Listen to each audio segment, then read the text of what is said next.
Like and share जरूर करें। आपसे पूछे जाएंगे बहुत सारे सवाल, जिनमें से जो फर्स्ट 10 क्वेश्चंस होंगे वो ईडीएम से हैं और नेक्स्ट 10 क्वेश्चन सरप्राइज है।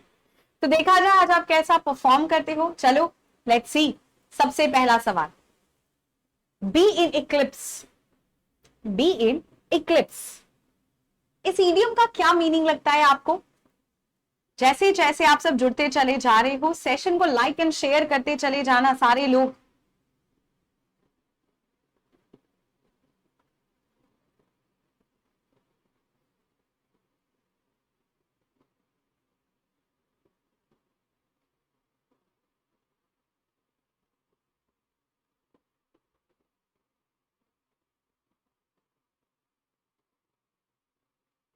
हो गया आंसर सभी का? मुझे जहां तक दिख रहा है आंसर्स तो भैया आ चुके हैं। किसी को ए लग रहा है, किसी को डी लग रहा है। मैं आपको बताती हूँ इक्लिप्स क्या होता है। ग्रहण सुने हो? ग्रहण, तुम्हारा जीवन पे ग्रहण लग गया सोचो, तो कहते हैं ना यार मेरे जीवन पे ग्रहण लगा हुआ है क्या, मेरे साथ तो कुछ अच्छा हो ही नहीं रहा। लेट इक्लिप्स मतलब यू आर इन इक्लिप्स, मतलब क्या है, आप शाइन नहीं कर रहे, आप दबे हुए हैं अभी। उसका हैप्पी या सक्सेसफुल होने से तो कोई लेना ही देना नहीं है। आपको किसी ने डिफीट या हराया नहीं है, आप सक्सेसफुल नहीं हो पा रहे। यू आर लेस सक्सेसफुल मतलब आपसे बेहतर कोई और कर रहा है। You are eclipse by your brother, you are eclipse by your sister. कई बार होता है ना घर में दो भाई बहन है, एक बहुत अच्छा कर रहा है तो सब उसको पूछते हैं, सब उसकी तारीफ कहते हैं और तुमको कहते हैं ये तो पता नहीं कहां हमारे घर में पैदा हो गया। You are less successful than that person. The answer is A, number 2। ठीक है, नंबर 2, बी इन इक्लिप्स मतलब आप दूसरों से ज्यादा इंपॉर्टेंट या सक्सेसफुल नहीं हो। वेज एंड मीन्स, ये क्या होता है? Veg and means,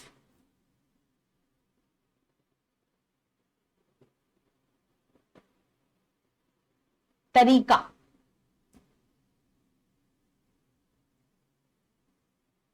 Shweta yes, Gopal, बाकी बच्चे, Yash, answer.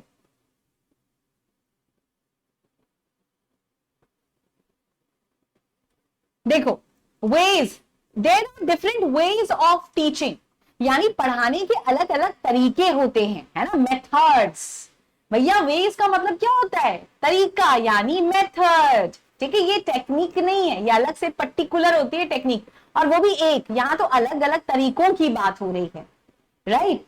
Norms and regulations, क्या ये कोई ऐसी चीज है जिसे तुम्हें पालन करना चाहिए?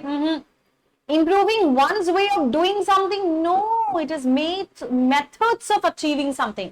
तरीका, ये methods बोले जाते हैं। आंसर बी होगा। ठीक है, next question number 3, up in arms, क्या होगा? up in arms। जो बच्चे नए आ रहे बेटा लाइक एंड शेयर करते चलो, देखते देखते संख्या 8 पहुंच गई है। अगर आप सब आ चुके हैं क्लास में तो हाँ लिख के बता दो कम से कम बेटा। जो बच्चे अभी तक बोल नहीं रहे क्लास में, बस बैठे हैं, डालो, पढ़ेंगे नहीं ये लोग। अप इन आर्म्स अगर नहीं पता तो छोड़ दो, मैं बताती हूं। ये तब बोला जाता है जब तुम बहुत ज्यादा गुस्से में होते हो, when you are very very angry। ये इसका मतलब फीलिंग फाइन, मुझे अच्छा लग रहा है। ना ना ना, ना ही आप सेटिस्फाइड है ना ही आप खुश हैं, यू आर जस्ट एंग्री बेटा। हाय नैना, आप बहुत गुस्से में हो। You know what ma'am, you were up in arms yesterday. कल तो आप बहुत गुस्से में थी, कल तो you were up in arms, you were angry. You get that? This is number 3। Number 4, number 4 का मतलब क्या होगा? चलो, बिग टिकट। सोचो अगर टिकट बिग है इसका मतलब मैं नहीं जा सकता मैम, मैं अरिजीत सिंह का कॉन्सर्ट देखने। प्राइजेस आर बिग टिकट, मतलब क्या होगा? कॉन्सर्ट्स जाते ना अपन देखने, लेकिन नहीं जा पाते भाई, मम्मी पापा मार डालेंगे। क्या होगा? यस। क्या वो बिग टिकट का मतलब लेस है, इजी है, आसान, नॉट मच, ज्यादा नहीं है, it is very costly. Correct, correct Shweta, Gopal, Naina, absolutely perfect. बहुत महंगा है, it's a big ticket. I can not go to the concert, मैं तो जा ही नहीं सकता, ये तो बहुत महंगा कॉन्सर्ट है। समझे? Very good. Number 5, bolt from the blue, bolt from the blue क्या होगा? बोल्ट मतलब होता है झटका, क्या होगा?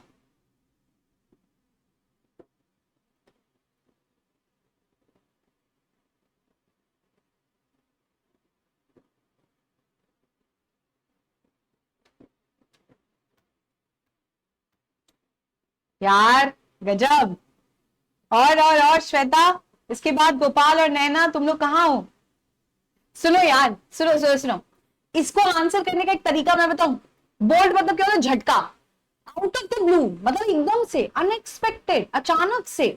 जैसे मैं तो तुम्हें कह रही हूं ना कि मैं तुम्हें एनडीए की तैयारी करा रही हूँ, सीएपीएफ की तैयारी करा रही हूँ, अचानक मैं आके बोलूं बेटा पता है कल एनडीए का एग्जाम है, अब तुम बैठ गए हाय रे this is a bolt from the blue. ये अचानक से कैसे हो गया? अचानक, अनएक्सपेक्टेड न्यूज होता है ये, ठीक है। सो इट इज नॉट पानी से बिजली रे लड़की, ये तो अलग ही जा रही है दुनिया में, बात तेरी की। इट्स नॉट अन इवेंट, ये ऐसा इवेंट नहीं है जो तुम चाहते थे हो। An event which takes place as plan, तुम्हारे प्लानिंग के हिसाब से तो ये कभी नहीं होगा, जीवन भी नहीं होता।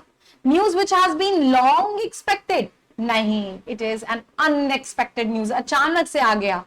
नंबर 6, इसका आंसर क्या होगा? Be a law unto yourself, be a law unto yourself. ये अगर हार्ड लगे तो छोड़ देना।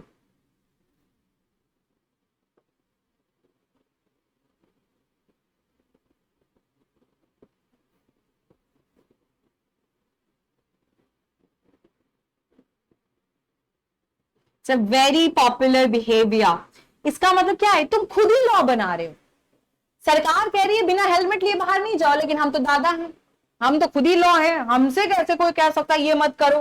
तुम खुद ही लॉ बना रहे हो अपना, ठीक है। इसका ये मतलब नहीं होता कि तुम भैया तुम यू आर अबाइडिंग ना, तुम लॉ एंड ऑर्डर फॉलो ही नहीं करते, तुम अपना लॉ खुद बनाते हो, तुम बिल्कुल इंडिपेंडेंट चलते हो, लॉ एंड ऑर्डर को इग्नोर कर देते हो। तुम दूसरों से आस्क कर रहे हो कि भैया तुम लॉ का पालन करो, नहीं। Are you creating law and order for others? नहीं, आप अनप्रेडिक्टेबली बिहेव कर रहे हैं, आप अपना लॉ खुद ही बनाए चल रहे हैं, यू आर बिहेविंग अनकन्वेंशनली। तुम इंडिपेंडेंट हो भैया, ये तो अपने आप में ही लॉ है, इसको तो किसी की सुननी ही नहीं है, यानी इंडिपेंडेंट बिहेव कर, इग्नोरेंट हो तुम, लॉ एंड ऑर्डर मानते ही नहीं। आंसर ए होगा, यू आर अनप्रेडिक्टेबल बेटा। नंबर 7, इसका आंसर क्या होगा? स्पिफ up, very popular idiom, स्पिफ up.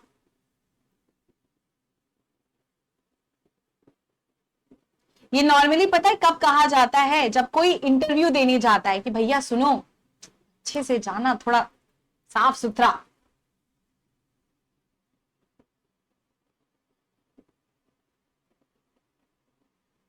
क्या होगा? स्पिफ अप। गुड जॉब श्वेता, ये लड़की दिल खुश कर देती है। गोपाल, नैना, चलो।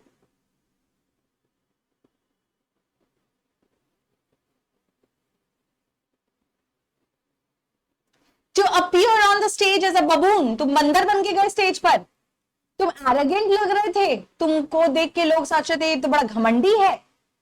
You are making yourself look untidy, तुम गंदे कपड़े पहन के गए, नहीं।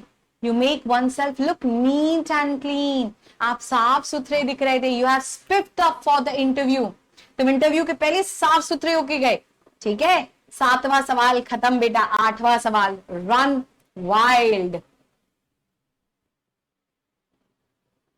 अच्छा, जैसे पानी से बिजली अनएक्सपेक्टेड होती है, अच्छा अच्छा अच्छा, ठीक है। How do you run wild? कभी ऐसा है कि मम्मी पापा फोन पे और उन्होंने पेपर मांग लिया, पेपर पेन लेकर आओ, और तुम भाग रहे हो पागलों की तरह खोज रहे हो? Have you ever run wild?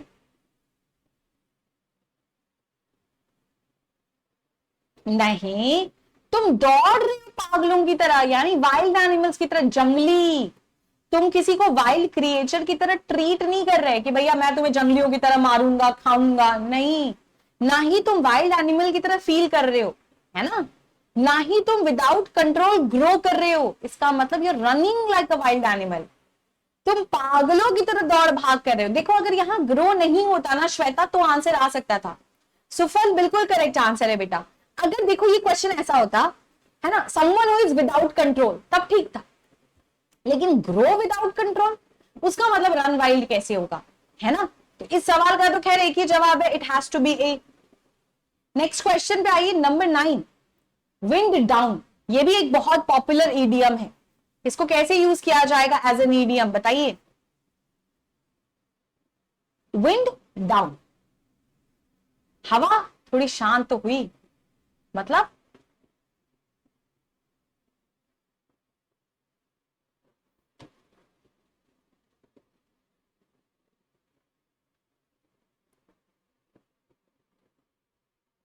जो बच्चे नए आ रहे बेटा, सेशन को एक बार जल्दी से लाइक एंड शेयर कर देना सारे बच्चे। चलो गोपाल का तो आंसर आ गया, और बाकी सारे बच्चे, देयर आर आंसर्स। ठीक है, देखो, जो एक्ट फ्यूरियसली, आप गुस्से से एक्ट कर रहे थे, नहीं, विंड तो डाउन हो गया, शांत। टू स्पीक ट्रुथ, सच बोल रहे हो। To act on the ground, ground पे एक्शन कर रहे हो। You are relaxing, wind down. जैसे हम कहते हैं ना, कभी कभार वाइंड अप कर लिया करो, कभी कभार रिलैक्स कर लिया करो, that is to wind down, है ना। आराम कर रहे हो थोड़े समय के लिए, रिलैक्स पीरियड है ये तुम्हारा, तुम इसमें कोई काम नहीं करोगे, तुम सिर्फ आराम करोगे। There is only one answer, it has to be a, समझे। This is number 10। इसका आंसर क्या होगा, मेलो आउट। कई बार इसको मेलो डाउन भी बोला जाता है। The vacations are a wind down period for the students. Gopal, beautiful यार, मजा आ गया। And it's a relaxing period for students. हाँ, नहीं नहीं श्वेता, पूरा पढ़ो। नंबर 10 का आंसर क्या होगा। जो बच्चे नए हैं बेटा, वो लोग सेशन को लाइक जरूर करें, ताकि आप लोगों को बाकी क्लासेस का भी अपडेट मिलता रहे। Do like guys, do like. मेलो आउट,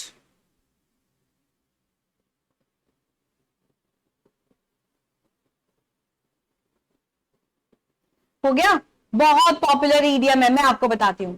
जब आप बहुत शांत हो जाओ, ठीक है, जब आप बहुत ज्यादा काम हो जाओ, है ना, तेज भागती दौड़ती जिंदगी से थोड़ी राहत मिले, इसको मेलो आउट बोलते हैं।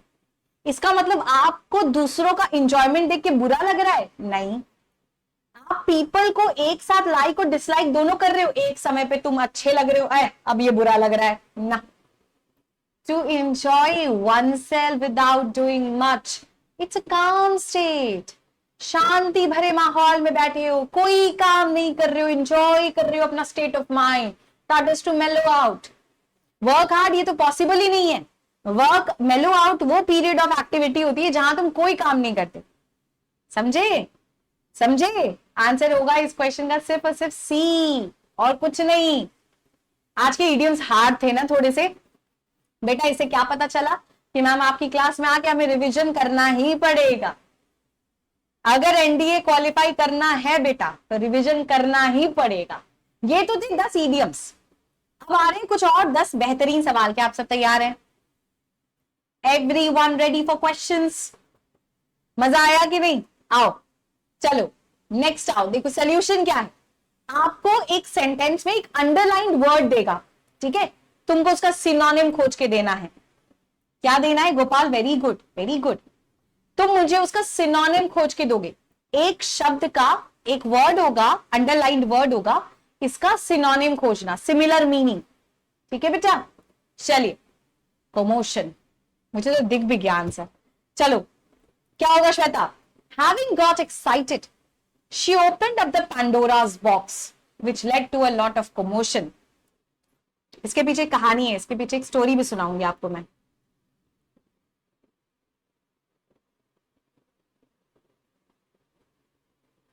What was the Pandora's box?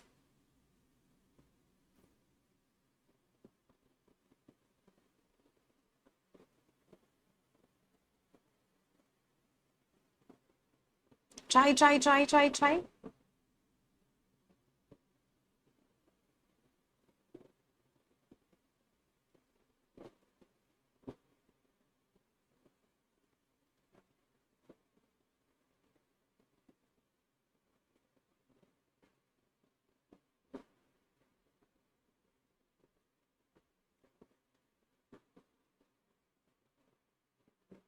मैं आपको बताती हूँ पैंडोरास बॉक्स क्या था। एक कहानी थी कि एक आदमी ने एक औरत को एक बॉक्स दिया कि इस बॉक्स को हमेशा छुपा के रखना और इसे कभी खोलना मत, क्योंकि तुम अगर खोलोगी तो इस धरती पर प्रलय आ जाएगा।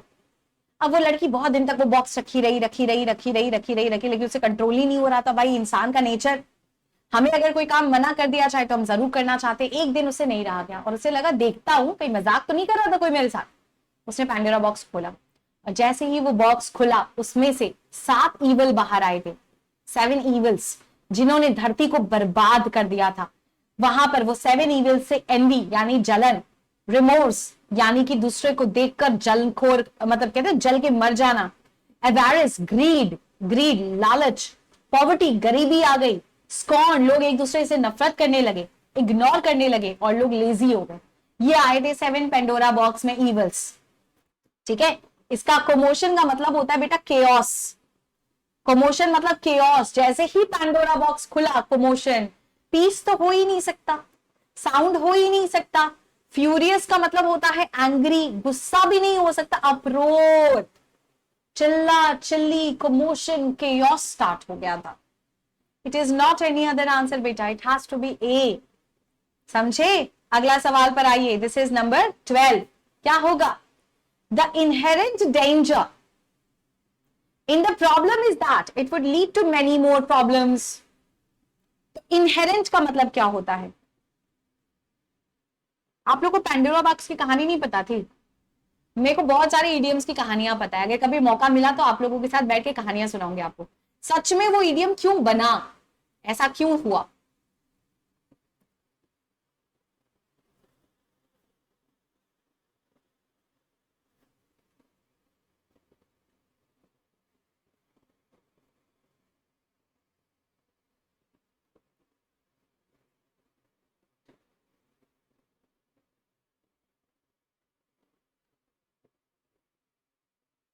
हो गया श्वेता, पढ़ लिया?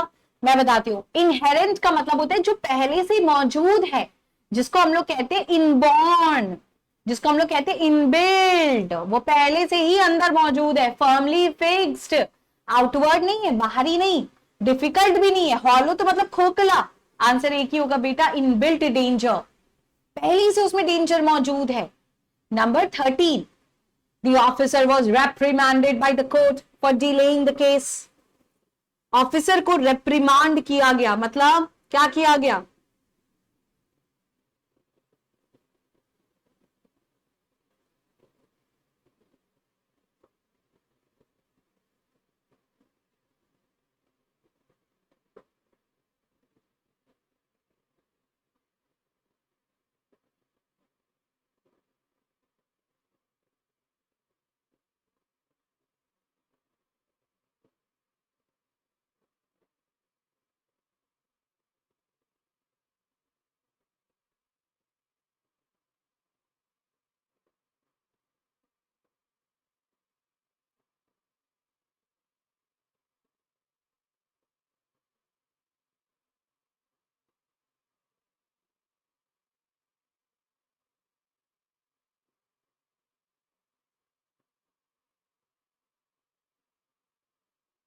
Is it done children? Everyone done? देखो, रेप्रीमैंडेड का मतलब होता है कि आपको बहुत डांट पड़ी, फटकार पड़ी, लोग आपको क्रिटिसाइज कर रहे हैं भैया, तब तुम्हारा रेप्रीमैंड होता है। तो इसके लिए क्या लिख सकते हो? The officer was reprimanded, that means he was scolded. ठीक है, तो रेप्रीमैंड का मतलब क्या होता है? अप्रिशिएट हुए। इसका मतलब होता है आपको किसी ने क्रिटिसाइज किया, चैस्टाइज किया, रिब्यूक किया, स्कोल्ड किया, ये सारे हो गए। डिसलाइक नहीं होगा बेटा, डिसलाइक नहीं करता कोई। तारीफ और अप्रिशिएट तो कर ही नहीं सकता। प्रेज का मतलब तारीफ होता है, एडमोनिश, यस, डांटना, फटकार लगाना। ठीक है, सुप्रीम कोर्ट ने डांटा कि कैसे तुमने केस डिले कर दिया। Number 14, some people think that their strength is perpetual. कुछ लोगों को लगता है कि उनकी ताकत परपेचुअल है, जिंदगी भर रहेगी। क्या होगा?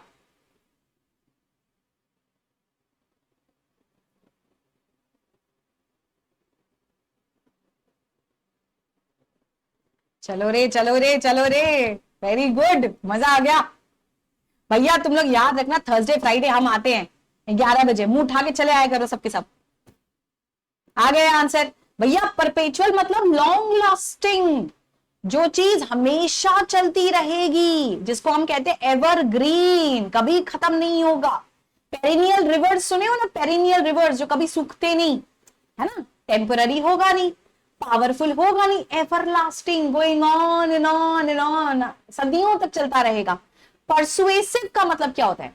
अगर कोई चीज ऑल परसुएसिव होती है तो परसुएड करने का मतलब होता है हम किसी को कन्विंस कर रहे हैं बेटा। आंसर सी होगा, खत्म, आसान सा सवाल था।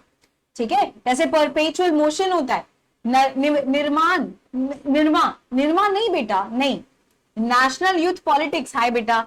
Number 15, exemplify one's actions exemplify one's attitude and value। आपका किरदार, आपकी हरकतें दिखाता है कि आपका एटीट्यूड और वैल्यू कैसा है। एग्जेम्पलीफाई का मतलब क्या होगा सोचो। श्वेता का आंसर आ भी गया।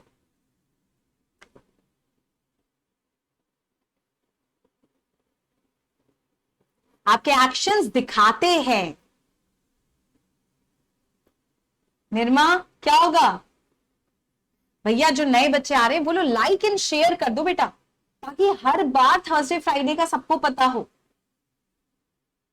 गोपाल का आंसर आ गया, निर्मा का आंसर आ गया, श्वेता का आ गया, बिल्कुल बिल्कुल। एग्जेम्पलीफाई का मतलब होता है दिखाता है, it shows.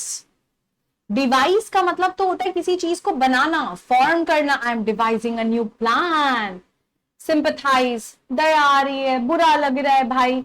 Ask for, the teacher asked for explanation, ma'am ने पूछा बच्चे तुम कहां थे। डिमांड, आस्क फॉर का मतलब डिमांड करना होता है। डेमोन्स्ट्रेट, इट डेमोन्स्ट्रेट्स, एक इंसान का व्यक्तित्व झलकता जो है ना, वो दिख जाता है आपके एक्शंस में। Number 16, the crux of the issue was that there was no evidence to prove the accused guilty of the act। जो मेन मुद्दा था वो ये है कि हम जिस पर आरोप लगा था उसको गिल्टी नहीं बता पा रहे थे। What is the crux of the issue? Shweta, यार तूने दिल खुश कर दिया आज मेरा बच्चा। बाकी सारे बच्चे ट्राई करो जल्दी जल्दी। The crux, what is the crux? It is the main point of the issue। मुद्दा, जिसको हम कहते कोर, जिसको हम कहते कर्नल, है ना सुफल? बहुत अच्छा बच्चा। पार्ट तो मतलब एक हिस्सा नहीं, आइडिया नहीं, टिप मतलब एकदम चोटी, जैसे माउंटेन का इसको टिप कहा जाएगा, ये टिप है नहीं। सवाल का सीधा जवाब, इट्स अ कोर, मेन मुद्दा, the most important point. Gopal very good. Number 17, इसका आंसर क्या होगा? Each child develops his or her competency based on the context and the inputs of learning।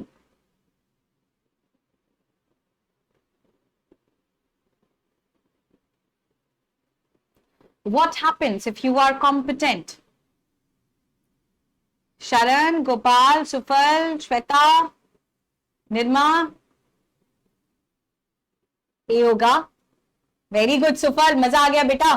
Competent, my students are competent enough, मेरे बच्चे बहुत capable हैं। Competency दिखाती है कि आप कितने ज्यादा केपेबल हैं, एबल हैं, किसी काम को करने के आप कितने योग्य हैं। समझे? वो आपकी थिंकिंग, आपका नॉलेज या आपका आइडियल, आइडियल मतलब परफेक्ट नहीं, आंसर एक ही होगा, केपेबिलिटी दिखाता है। बहुत अच्छा, मजा आ गया यार। एक और इसी बात पर, ठीक है। Number 18, he appears to be very haughty but he is a humble person। दिखने में तो दैत्य है लेकिन अंदर से सॉफ्ट है। बताओ, हॉटी दिखता है।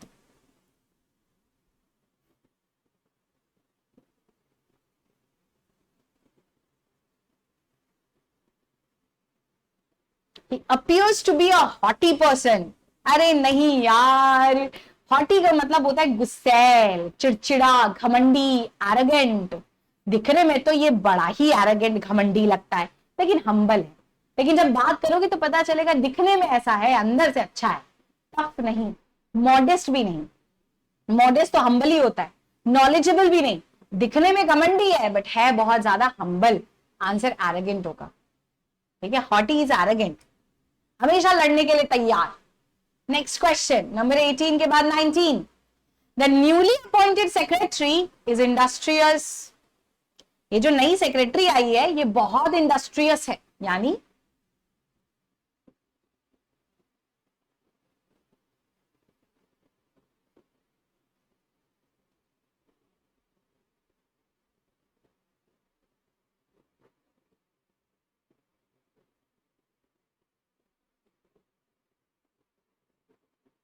हो गया।